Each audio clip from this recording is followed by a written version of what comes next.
নমস্কার বন্ধুরা, আমি সুস্মিতা রান্নাবান্নায় স্বাগত জানাচ্ছি। আজকে তোমাদের সাথে একটা নতুন রেসিপি শেয়ার করতে চলেছি। চা বসিয়েই কিন্তু তোমরা এটা বানিয়ে ফেলতে পারবে। এতটাই টেস্টি আর এত তাড়াতাড়ি বানানো যায়। চায়ের সাথে আমরা একটু টুকটাক খেতে পছন্দ করি। কী বানিয়েছি তার জন্য ভিডিওটা প্রথম থেকে লাস্ট পর্যন্ত দেখার।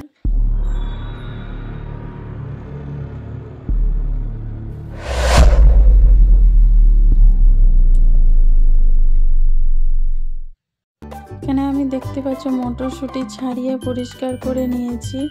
এবার এর মধ্যে দিয়ে দিচ্ছি একটু আদা,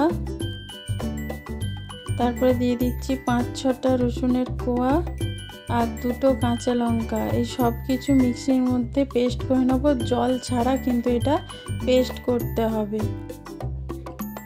দেখো আমি এখানে আবার বাউলের মধ্যে মিশ্রণটা নিয়ে নিচ্ছি।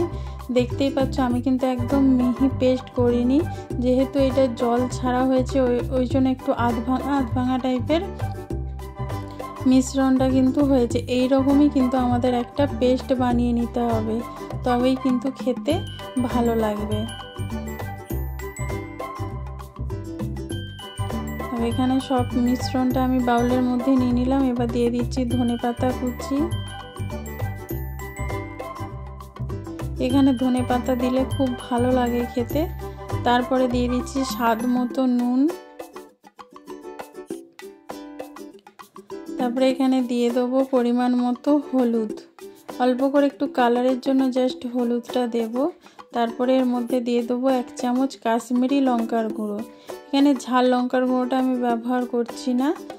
তারপরে এর মধ্যে দিয়ে দিচ্ছি গোটা ধনে, একটু হাতের মধ্যে ঘষে একটু আধ ভাঙা করে নিয়ে, যতগুলো আধ ভাঙা হয়ে এবার এর মধ্যে দিয়ে দেবো। এর মধ্যে দিয়ে দিলাম।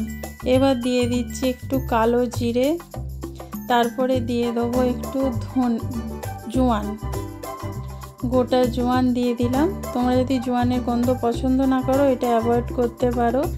এবার এর মধ্যে দিয়ে দিচ্ছি পেঁয়াজ কুচি, বড় সাইজের একটা পেঁয়াজ কুচি এর মধ্যে দিয়ে দিয়েছি। এবার এর মধ্যে দিয়ে দিচ্ছি আমি কর্নফ্লাওয়ার। তোমাদের কাছে কর্নফ্লাওয়ার না থাকলে তোমরা কিন্তু চালের গুঁড়িও ব্যবহার করতে পারো। এখানে আমি 2.5 চামচ কর্নফ্লাওয়ার ব্যবহার করলাম। এবার এর মধ্যে দিয়ে দেবো বেসন, মাত্র 2 চামচ বেসন এর মধ্যে দেব। 2.5 চামচ কর্নফ্লাওয়ার আর 2 চামচ বেসন দিয়ে দিলাম। দিয়ে এবার ভালো করে হাতের সাহায্যে মাখিয়ে নেব। মটরশুঁটি যে জল ভাবা রয়েছে তাতেই কিন্তু আগে মাখিয়ে নিতে হবে। এই সময় কিন্তু একদম জল দেবে না, তাহলে নরম হয়ে গিয়ে একদম পাতলা হয়ে যাবে। মিশ্রণটা কিন্তু ভালো হবে না, আর ভাজাটাও কিন্তু খুব ভালো হবে না। রেসিপিটা একদম খেতে বেকার লাগবে। তোমরা প্রথমে বাকি উপকরণগুলো সব এইভাবে মাখিয়ে নেবে, পরে যদি মনে হয় তখন কিন্তু জল অ্যাড করবে।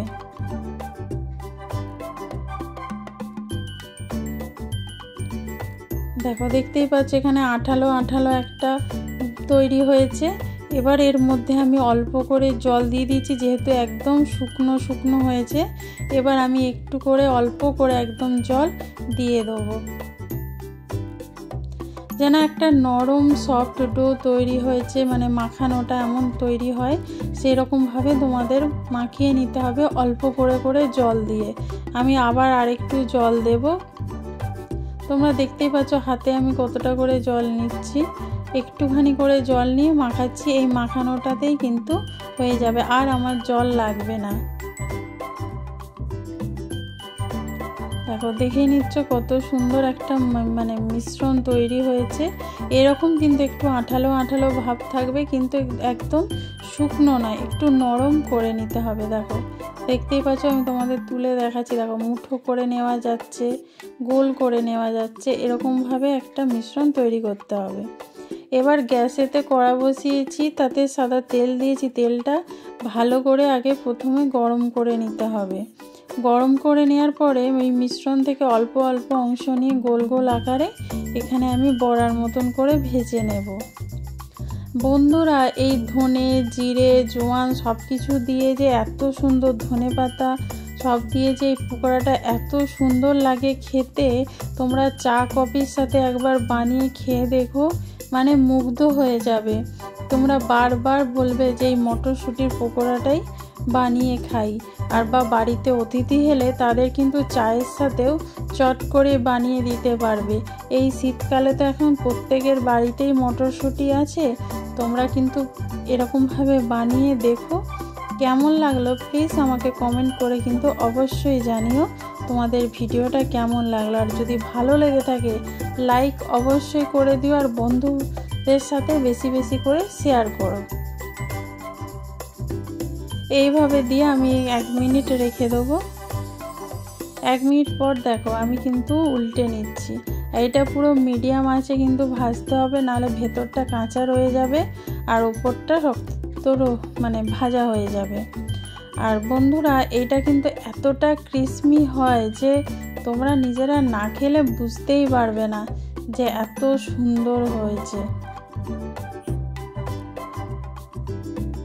দেখো আমি একটা একটা করে উল্টে দিচ্ছি, উল্টে আমি আবার ওদিকটা ভেজে নেব। এইভাবেই কিন্তু উল্টে পাল্টে ভেজে নিতে হবে। দেখো বন্ধুরা দেখতেই পাচ্ছ কতটা আমার লাল লাল হয়ে গেছে।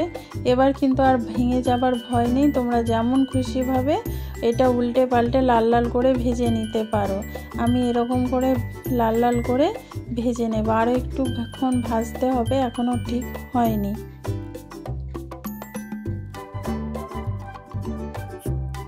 দেখো এবার পুরো পারফেক্ট আমার ভাজাটা হয়ে গেছে। দেখতেই পাচ্ছ কালারটা কত সুন্দর এসেছে, একদম লাল পুরো কালারটা। এরকমভাবেই কিন্তু সব ভেজে নেব আমি। দেখো কত সুন্দর লাগছে আর একদম মচমচে খেতে হয়েছে। এবার আমি নামিয়ে নিচ্ছি। দেখো এইভাবে কিন্তু সবগুলো করে নেব। এই ভিডিওটা যদি ভালো লেগে থাকে লাইক কমেন্ট শেয়ার করো। নতুন বন্ধু যারা দেখছো তারা চ্যানেলটা সাবস্ক্রাইব করে বেল আইকনটা ক্লিক করে দিও। যারা ফেসবুক থেকে দেখছো তারা পেজটা ফলো করে দিও। ভালো থেকো, সুস্থ থেকো। আবার তোমাদের সাথে দেখা হবে নতুন কোনো ভিডিওতে।